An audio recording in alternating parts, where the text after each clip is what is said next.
Hi, I'm here to talk about mood. Not like how you're feeling on a certain day, but as it relates to the stories you read. When it comes to literature, mood is the feeling or atmosphere that a writer creates for the reader. You'll find mood in other forms of storytelling too. Like, think of the last scary movie you saw. How did it make you feel? Now, think about how the movie might have been different if it was brightly lit or had background music that was played on a flute. It wouldn't feel scary anymore, would it? That's because things like costumes, lighting, and music help set the mood. There are so many moods that can be created: spine-tingling, cringy, lighthearted, uplifting. In literature, authors create mood too, only they rely entirely on words. For example, an author can create mood by carefully crafting descriptions of the setting. Is it a frantic, fast-paced city or a lonely, dusty frontier? Authors also create mood by describing the characters. What are their concerns? How do they spend their time?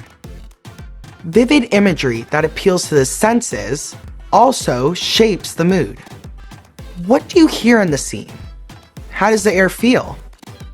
Is there a certain smell? Looking at all these things will usually clue you in to the mood of the story.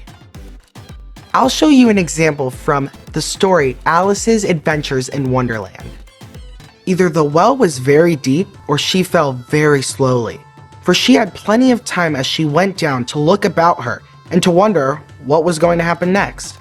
First, she tried to look down and make out what she was coming to, but it was too dark to see anything. Then she looked at the sides of the well and noticed that they were filled with cupboards and bookshelves. Here and there she saw maps and pictures hung upon pegs. She took down a jar from one of the shelves as she passed. It was labeled orange marmalade, but to her great disappointment, it was empty. She did not like to drop the jar for fear of killing somebody underneath, so managed to put it into one of the cupboards as she fell past it. So Alice falls into a well. This should be scary, but is it? The first thing I notice is that the fall takes a really long time. This makes the situation feel unreal and mysterious.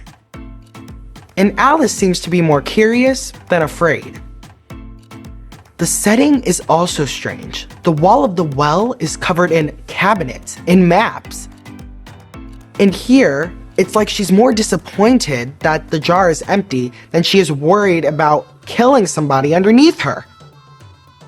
Overall, the author's descriptions of the setting and how Alice reacts to her situation make this passage feel playful and dreamlike. Some stories only have one mood all the way through, but mood can change as the story develops and characters encounter new situations. The next time you read a story, look at these things and think about how the story makes you feel. Doing that will help you analyze the story's mood.